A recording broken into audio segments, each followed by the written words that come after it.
SN পরিবারের সবাইকে স্বাগত জানিয়ে আমি সানডেতে চলে এসেছি।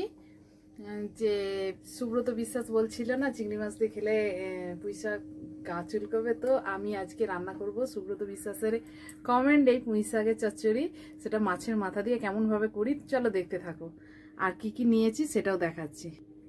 নিয়েছি মাছের মাথা আর পুঁইশাকটা, এর মধ্যে আছে আলু, কুমড়ো, বেগুন।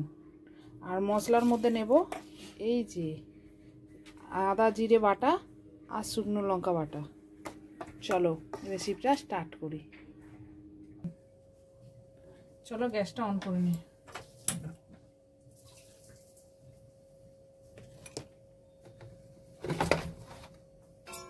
কড়াটা বসিয়ে দিচ্ছি।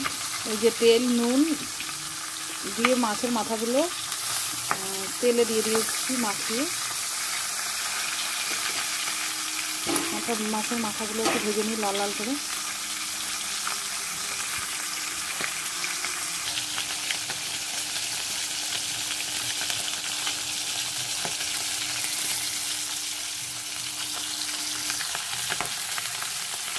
মাছের মাথাগুলো লাল লাল করে ভেজে নিয়েছি, এবার তুলে নেব। তুলে নিচ্ছি।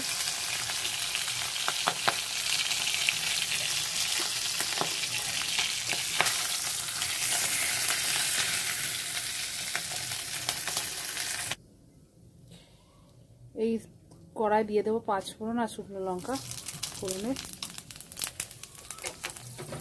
ফোড়নটা চড়বড় করে এসছে, এবারে দিয়ে দেবো সবজিগুলো,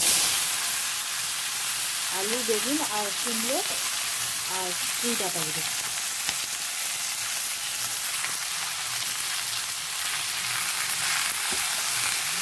এর মধ্যে লবণ আর হলুদ দিয়ে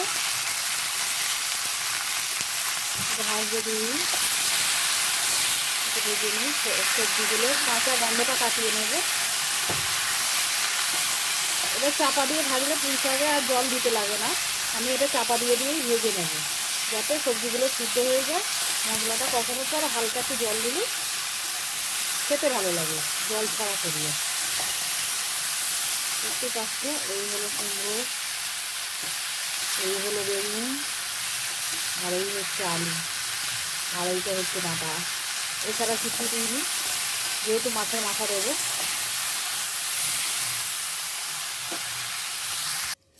এবারে দেখে নিই। দেখতে পাচ্ছ ভাজা হয়ে হালকা হালকা সিদ্ধ হয়ে গিয়েছে। যেহেতু নুন হলুদ দিয়ে ভাজা, এবার মশলাটা দিয়ে দিচ্ছি। এই যে পুরোটা দেবো না, এটা মাংসের জন্য করা আছে। অল্প একটু লঙ্কা বাটা, কাঁচা লঙ্কা পাকা লঙ্কা একসাথে বাটা, আর অল্প একটু জিরে ধনে বাটা আর আদা বাটা, সব দিয়ে মশলাটা কষাবো। যেহেতু এক ফোড়নে করছি, লোকে মানে আরও ফোড়ন এই তরকারিটা করে নেওয়ার পরে ফোড়নটা দিয়ে তারপরে ছুঁকে নিলেই হতো, কিন্তু আমি যেহেতু এক ফোড়নে করছি, সময় খুব কম, আর যাতে চটজলদি মানে যারা রান্না জানে না তারাও যাতে করতে পারো, সেই জন্যই আমি এরমভাবেই করছি। সহজ উপায়, খুব কম সময়। মশলাটা একটু কষে নিই।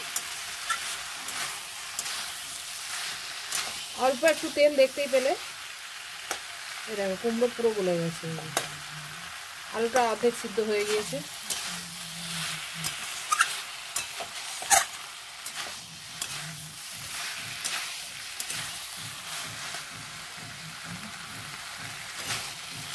মশলাটা কষার জন্য আবার একটু ঢাকা দিয়ে দেবো, দিয়ে 2 মিনিট পরেই আসছি।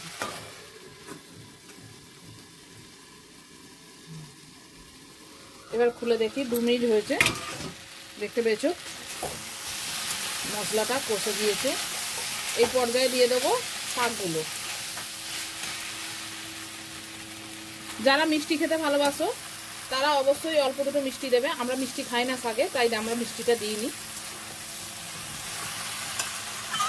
আর ঝাল নুন নিজের স্বাদ মতন দিও অবশ্যই, বুঝতে পেরেছো। এবারে আমি জলই দেবো না, এটা দেখো না, জল বিনা জলে এটা খেতেও ভালো লাগে। এই যে শাকটা দিয়ে দিলাম, হ্যাঁ। এরপরে গ্যাসের ফ্লেমটা একদম লো করে নিয়েছি, দেখো এই যে একদম লো করে নিয়েছি, লো ফ্লেমে। এবারে এটা ঢাকা চাপা দিয়ে প্রায় 5 মিনিটের মতো রেখে দেব।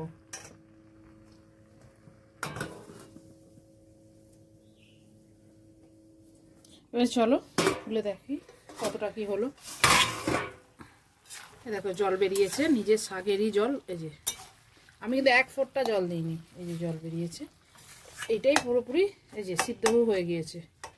এই দেখো আলু এই তো গলে গিয়েছে, সবজি সবই গলে গিয়েছে, মজে গিয়েছে। এই সময় দিয়ে দেবো ভাজা মাছের মাথাটা।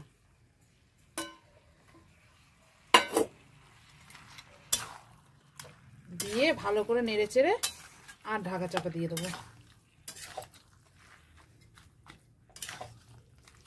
হয়ে গেল পুঁই শাকের ঘন্ট মাছের মাথা দিয়ে। তো সুব্রত বিশ্বাস বলেছিল চিংড়ি মাছ খেলে যে গা চুলকবে, তাই আমি চিংড়ি মাছ দিয়ে করিনি, আজকে মাছের মাথা দিয়েই করলাম। যে ভবিষ্যতে যদি করি অবশ্যই আবার জানাবো। তো তোমার কমেন্টে এরম করে কেউ যদি কমেন্ট করো যে এটা করে দেখাও, অবশ্যই দেখাবো। তো কমেন্ট করতে হবে। আর ও লাইভেই বলেছিল যে পুঁই শাকের চচ্চড়িটা চিংড়ি মাছ দিয়ে খেও না, অবশ্যই ভালো কথাই বলেছিল। ফুল লুক।